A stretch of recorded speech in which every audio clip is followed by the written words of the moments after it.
Viral fevers, typhoid, viral fevers, malaria, ఏవైనా ఈ viral fevers అనేవి ఎలా వస్తాయి, ఎలా సంక్రమిస్తాయి?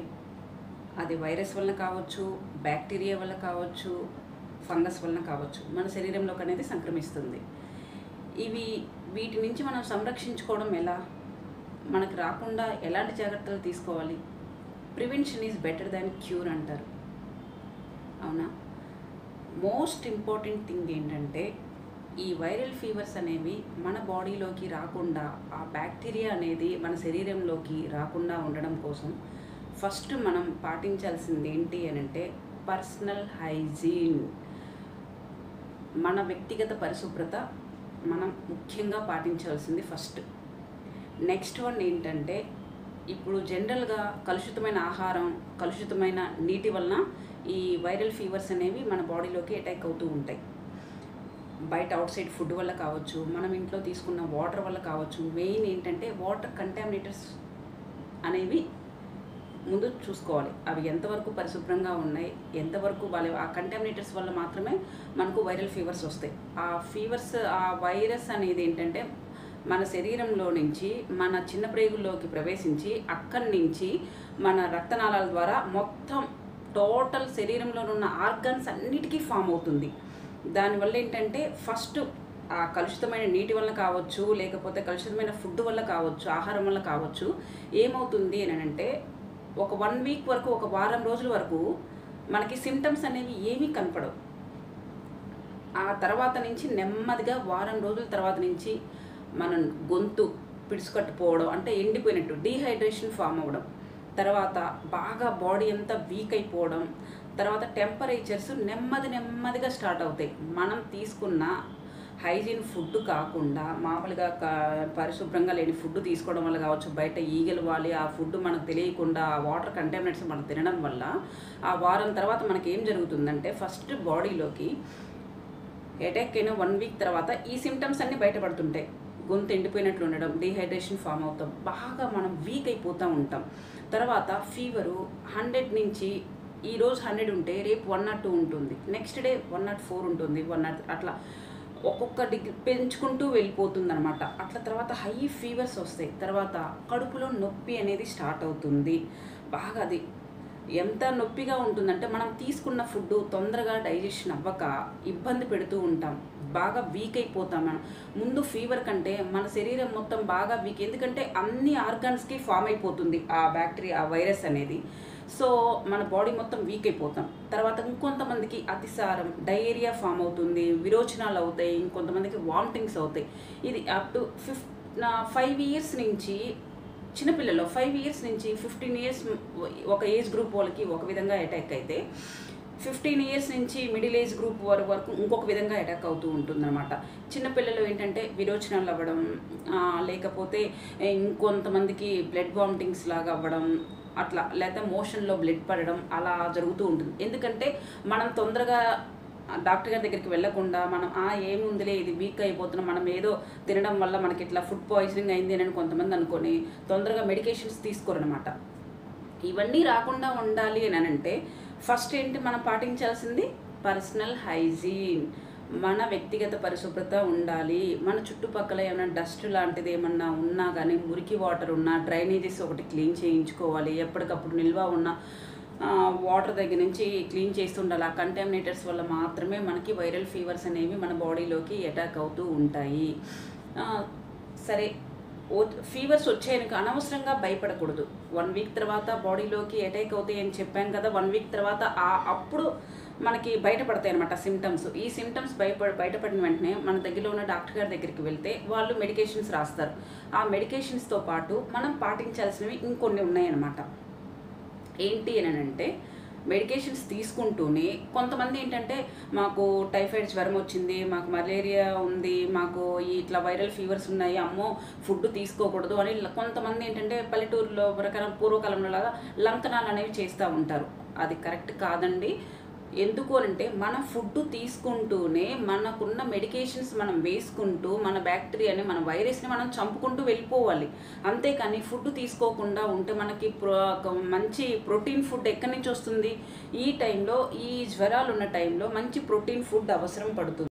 మనం తీసుకుంటున్న ఫుడ్ అంటే తక్కువ మోతాదులోనే ఎక్కువసార్లు తీసుకుంటూ ఉండాలన్నమాట. కొంతమంది ఏంటంటే, అమ్మో మేము ఫుడ్ తీసుకుంటే మాకు ఇంకాస్త జ్వరం ఎక్కువ అవుతుంది, అసలు జ్వరం ఉన్న టైంలో ఫుడ్ తీసుకోకూడదు అని చాలామంది ఫీల్ అవుతూ ఉండి ఎక్కువ ఫ్రూట్స్ ఎక్కువగా తీసుకుంటుంటారు. ఒక్కటి గుర్తుపెట్టుకోండి, ఆహారంతో పాటు ఫ్రూట్ అనేది అవసరం. ఫ్రూటే ఆహారం అవ్వకూడదు. మోస్ట్ ఇంపార్టెంట్ థింగ్ గుర్తుపెట్టుకోండి. ఫ్రూట్స్ పిచ్చి పిచ్చిగా తినేసి మేము అన్నం తినట్లేదు, ఫ్రూట్స్ బాగా తీసుకున్నాం, ఈ ఫ్రూట్స్ ఈక్వల్ టు ఏంటంటే అది ఫ్రక్టోజ్ లెవెల్స్ పెంచుకుంటాం. Fructose equal to glucose. Glucose is nothing but ఏంటది? కార్బోహైడ్రేట్స్. మనం తీసుకుంటున్న ఫుడ్ కార్బోహైడ్రేట్స్ కావచ్చు, ప్రోటీన్ కావచ్చు, దేని నుంచి రావాలి? మనం తీసుకుంటున్న ఆహారం రైస్ వల్ల వస్తుంది.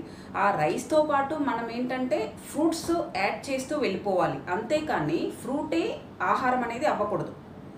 ఆహారంతో పాటు ఫ్రూట్ ఉండాలి అంతే. ఇంకొంతమంది డయాబెటిక్ పేషెంట్స్ ఉంటారు. డయాబెటిక్ పేషెంట్స్, అమ్మో మేము ఫుడ్ ఎక్కువగా తినలేము, మేము కాయలు ఎక్కువగా తింటాము, మా కాయల వల్ల నీరసం తగ్గుతుంది అని అంటారు. డయాబెటిక్ పేషెంట్స్ ఎప్పుడు ఈ జ్వరం టైంలో ఫ్రూట్స్, మీరు ఏ కాయలైనా సరే కాయలు ఎక్కువగా తీసుకోవడం వలన షుగర్ లెవెల్స్ పెరుగుతాయి. షుగర్ లెవెల్స్ పెరగడం వల్ల లోపల ఉన్న బ్యాక్టీరియా చచ్చిపోదు, ఇంకాస్త ఎక్కువ అవుతుంది. బ్యాక్టీరియా ఇంకాస్త ఎక్కువ అవడం వల్ల ఏమవుతుంది?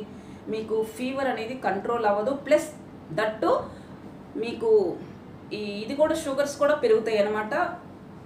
దానివల్ల ఏమవుతుంది? ఇంకాస్త మెడికేషన్స్ ఎక్కువగా వాడతారు, ఇంకొన్ని ఎక్కువ రోజులు వాడతారు. ఇదేంటంటే ఏ ఫీవర్ వచ్చినా కానీ 14 డేస్ నుంచి 21 డేస్ పాటు ఒక కోర్స్ అంటూ నడుస్తుంది. అదేంటంటే మనకి సివియారిటీని బట్టి ఉంటుందన్నమాట. ఒక లెవెల్ నుంచి ఒక లెవెల్కి అనమాట. అట్లా డోసేజ్లు పెంచుకుంటూ వెళ్ళిపోతారు. వాటితో పాటు మనకు డయాబెటిక్ పేషెంట్స్ ఏంటంటే తక్కువ మోతాదులోనే కొంత ఫుడ్డే తక్కువ మోతాదులో ఎక్కువసార్లు తీసుకుంటూ ఉండండి. అంతేకాని ఓన్లీ కాయలు వరకు తింటే మీరు అనవసరంగా షుగర్ లెవెల్స్ పెంచుకుంటారు. షుగర్ లెవెల్స్ పెట్టుకోవాలంటే డయాబెటిక్ కంట్రోల్ అవ్వదు. కంట్రోల్ అవ్వకపోవడం వల్ల ఏముంది? మీరు ఎన్ని మెడికేషన్స్ వాడినా కానీ లోపల ఉన్నది బ్యాక్టీరియా చచ్చిపోదు, ఇంకాస్త ఎక్కువ రోజులు అవుతుంది, లేనిపోని కాంప్లికేషన్స్ అవుతాయి. సో డయాబెటిక్ పేషెంట్స్ ఎప్పుడూ ఈ టైంలో కాయలు తీసుకోకూడదు. మీరు ఎక్కువగా తీసుకోవాల్సింది ఏంటంటే వాటర్ ఎక్కువగా తీసుకుంటున్న నార్మల్ పేషెంట్స్ అయినా కావచ్చు, డయాబెటిక్ పేషెంట్స్ అయినా కావచ్చు, ఫీవర్స్ ఉన్నప్పుడు ఎక్కువగా వాటర్, గొంతు ఎండిపోకుండా ఉండగా ఎక్కువగా వాటర్ తాగుతూ ఉండండి. షుగర్ పేషెంట్స్ అయితే కనుక లేత కొబ్బరి నీళ్ళు తాగండి. ముదురు కొబ్బరి నీళ్ళు తీయగా ఉంటుంది కాబట్టి లేత కొబ్బరి నీళ్ళు తాగొచ్చు. తర్వాత మీరు తీసుకునే కాయలు ఏంటంటే జామకాయలు, నేరేడు పళ్ళు తప్ప మీరు డయాబెటిక్ పేషెంట్స్ ఏ ఫ్రూట్స్ తినకూడదు. తర్వాత నార్మల్ పేషెంట్స్ ఏంటంటే మీరు తీసుకోవాల్సిన ఫ్రూట్స్ ఏంటంటే అన్నీ తీసుకోవచ్చు, ఏ ఫ్రూట్ అయినా తీసుకోవచ్చు. కాకపోతే ఈవినింగ్ 7 తర్వాత కమల, బత్తాయి, నారింజ, నిమ్మ, ద్రాక్ష ఈ 5 రకాల ఫ్రూట్స్ తినకూడదు. ఎందుకంటే ఈ టైంలో వాళ్ళకి థ్రోట్ ఇన్ఫెక్షన్స్ అనేవి ఈవినింగ్ 7 తర్వాత కొంచెం క్లైమేట్ చేంజ్ వల్ల ఏంటంటే కూల్గా ఉండి వాళ్ళకి థ్రోట్ ఇన్ఫెక్షన్స్ వచ్చే ఛాన్సెస్ ఉన్నాయి. కాబట్టి ఇంకా మిగతా ఏ టైంలోనైనా లిమిటెడ్ ఫుడ్ తీసుకుంటూ తొందరగా డైజెషన్ అయ్యే ఫుడ్ తీసుకోండి. తొందరగా డైజెషన్ అయ్యే ఫుడ్ అంటే లైక్ బీరకాయ, బెండకాయ, పొట్లకాయ, దోసకాయ, సొరకాయ అట్లా ఏదైనా కానీ సరే పీచు ఫైబర్ కంటెంట్ ఎక్కువ ఉన్న ఫుడ్ మాత్రమే తీసుకోండి. అందులో పులుసు కూరలుగా వండుకొని తర్వాత గ్రీన్ లీవ్స్, ఆకుకూరలు అనేవి ఎక్కువగా తినండి. తర్వాత ఏంటంటే నట్స్, నైట్ టైం బాదం పప్పు నానబెట్టుకొని అట్లా ఏదో ఒకటి పూట నట్స్ అనేవి తినండి. తర్వాత మీరు తినకూడనివి ఇంకోటి ఏంటంటే దుంపకూరలు అనేవి డయాబెటిక్ పేషెంట్స్ కావచ్చు, నార్మల్ పేషెంట్స్ కావచ్చు, దుంపకూరలు అనేవి తినవద్దు. ఈ టైంలో తొందరగా అరగదు. ఎందుకంటే బ్యాక్టీరియా అనేది కడుపులో ఉంటుంది, లేకపోతే గొంతులో ఉంటుంది. ఈ టైంలో మీరేంటంటే అరగని ఫుడ్ తినకపోవడం వల్ల ఏంటంటే అది డైజెషన్ అవ్వక పైకి త్రేన్పుల రూపంలో కావచ్చు, లేకపోతే ఈ వామిటింగ్స్ అవ్వడం కావచ్చు, బాడీ కడుపులో ఇబ్బంది పెడుతూ ఉంటుంది. సో మీరు ఈజీగా డైజెస్ట్ అయ్యే ఫుడ్ మాత్రమే తీసుకోవాలి. సో తేలికపాటి ఫుడ్ తీసుకోండి. తర్వాత ఏంటంటే బాగా ఆయిల్లో వేయించిన నూనె పదార్థాలు అనేవి అస్సలు తినొద్దు. ఆయిల్లో లైక్ పూరి, వడ, తర్వాత పునుగులు, బజ్జీలు అట్లాంటివి శనగపిండికి సంబంధించిన పదార్థాలు తీసుకోవద్దు. ఆయిల్లో వేయించిన ఫ్రై ఐటమ్స్ అనేవి తీసుకోవద్దు. తర్వాత ఇది జాడీలో ఊరగాయ పచ్చళ్ళు అనేవి అస్సలు తీసుకోవద్దు. ఈ టైంలో మెడికేషన్స్ వాడుకుంటూ ఫీవర్ ఉన్న టైంలో మీరు జాడీలో ఊరగాయ పచ్చళ్ళలో ఉప్పులు కారాలు నిల్వ ఉంచడం కోసం ఎక్కువ వేస్తారు. సో మీరు అవి తీసుకోవడం వల్ల ఏమవుతుందంటే కడుపులో అల్సర్స్ లాగా ఫామ్ అయ్యి గ్యాస్ ఫామ్ అయ్యి మంట వచ్చేసి కొంతమందికి మోషన్లో బ్లడ్ పడిపోతూ ఉంటుంది. ఇంకోటి ఏంటంటే నాన్ వెజ్ ఐటమ్స్ ఈవెన్ కోడిగుడ్డు కూడా తీసుకోకూడదండి. కోడిగుడ్డు తీసుకోకూడదు, లివర్ తినకూడదు, తర్వాత చికెన్ తీసుకోకూడదు, మటన్ తీసుకోకూడదు, ఫిష్ తినొచ్చంట. ఫిష్ ఏవైనా సరే నాన్ వెజ్ ఐటమ్స్ అనేవి తీసుకోకూడదు. ఈ 21 డేస్ పాటు ఈ ఫీవర్ తగ్గే అన్ని రోజుల పాటు మీరు నాన్ వెజ్ ఐటమ్ అనేది తీసుకోకూడదు. ఒకవేళ మీరు మొండికేసి మాకు ఫీవర్ రావట్లేదు, మాకు ఇంటర్నల్ ఫీవర్గానే ఉంది, మాకేం ఇబ్బంది లేదు, మేము బాగానే ఉన్నాం అనుకొని మీరు మొండికేసి కనుక మీరు తిన్నంటే ఆ బ్యాక్టీరియా అనేది చెప్పాను కదా పొట్టలో ఉంటుంది. అది డైజెస్ట్ అవ్వక కొంతమందికి జాండీస్ ఫామ్ అయ్యే ఛాన్సెస్ కూడా ఉన్నాయి. సో మీరు వీటి వరకు అవాయిడ్ చేసి వీటికి దూరంగా ఉండండి. ఇంకోటి ఏంటంటే వాటర్ అనేది ఇప్పుడు ఇవి వేటి వల్ల వస్తాయి? కలుషితమైన వాటరు, కలుషితమైన ఆహారం వల్లనే కదా వస్తుంది. సో మనం ఏ క్యాన్ వాటర్ వేయించుకున్నా కానీ ఇంట్లో ఫిల్టర్స్ ఉన్నా కానీ సరే ఒక కాచి చల్లార్చిన నీళ్లు తాగండి. ఒక 20 మినిట్స్ నుంచి 30 మినిట్స్ పాటు పొయ్యి మీద బిందె పెట్టేసేసుకొని వేడి నీళ్ళు ఒక అరగంట సేపు బాగా మరగనిచ్చేసి బబుల్స్ వచ్చిన తర్వాత వాటిని తీసి కాచి చల్లార్చిన నీళ్లు మాత్రమే తాగండి. మాకు యాక్వాగార్డ్ ఉంది, మాకు ఫిల్టర్ వాటర్ ఉన్నాయి, మేము అట్లా తాగుతాం అనేది వద్దు. ఈ 21 డేస్ పాటే కాదండి, ఈ రైనీ సీజన్, ఈ వర్షాకాలం ఉన్నంత కాలం, చలికాలం ఉన్నంత కాలం, ఈ 3 మంత్స్ వరకు, ఈ 3 నెలల పాటు కాచి చల్లార్చిన నీళ్లు తాగడము చాలా ఉత్తమము. దీనివల్ల ఈ ఫీవర్సే కాదు, మీకు ఏ ఉన్నా కానీ యాంటీజెన్స్గా చాలా చక్కగా పనిచేస్తుంది. ఎటువంటి వైరస్ అనేది కూడా మీకు రాకుండా చూస్తుంది గోరువెచ్చటి నీళ్ళు. ఇంకో బెనిఫిట్ కూడా ఉంది, వెయిట్ లాస్ అయ్యే వాళ్ళు కూడా చాలా తొందరగా కూడా వెయిట్ లాస్ అవుతారు. ఎందుకంటే మీరు వేడి వాటర్ తీసుకోవడం వల్ల ఏంటంటే ఎక్స్ట్రా ఫ్యాట్ కంటెంట్ మొత్తం కూడా బర్న్ అవుతూ ఉంటుంది. వీటితో పాటు చక్కగా మెడికేషన్స్ వాడుకుంటూ మీరు తీసుకోవాల్సిన ఫుడ్ వరకే తీసుకుంటూ ఎక్కువగా వాటర్ తాగుతూ జ్యూసెస్ ఎక్కువగా తీసుకోండి. తర్వాత మోస్ట్ పర్సనల్ హైజీన్ అనేది మెయింటైన్ చేయండి. మనకు మనమే శుభ్రంగా ఉండాలి, మన పక్కన వాళ్ళని శుభ్రంగా ఉంచేటట్టు చూసుకోవాలి. కొంతమందికి స్టూల్స్ ద్వారా కూడా అటాక్ అవుతుంది. తగ్గినట్లు తగ్గి కొంతమందికి స్టూల్స్ ద్వారా అంటే పరిశుభ్రంగా లేని టాయిలెట్స్కి వెళ్ళేసేసి అట్లా వాటి ద్వారా కూడా వేరే వాళ్ళకు కూడా సంక్రమిస్తుంది. అంటే ఇది అంటువ్యాధి అని చెప్పడం లేదు, కాకపోతే ఇప్పుడు ఏంటంటే వీళ్ళు సరే శుభ్రమైన బాత్రూమ్స్కి మరుగుదొడ్లకి వాటికి వెళ్ళరండి. ఆ స్టూల్స్ ద్వారా ఏంటంటే మళ్ళీ వీళ్ళు వచ్చి ఇంకొకరు వెళ్ళి అట్లా వైరస్ ఫామ్ అవుతుంది. లేకపోతే జలుబు ఉంటే ఆ జలుబు వీటి ద్వారా ఫామ్ అవుతుంది, కానీ ఇది అంటువ్యాధి అనేది కాదు, వాటి ద్వారా అటాక్ అవ్వచ్చు.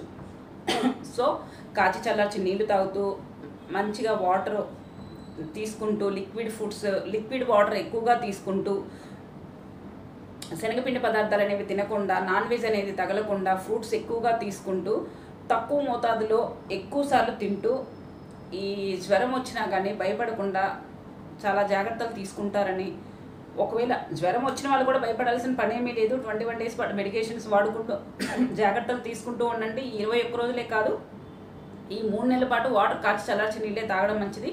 దీంతోపాటు పర్సనల్ హైజీనిక్ పాటించడం ఇంకా మంచిది.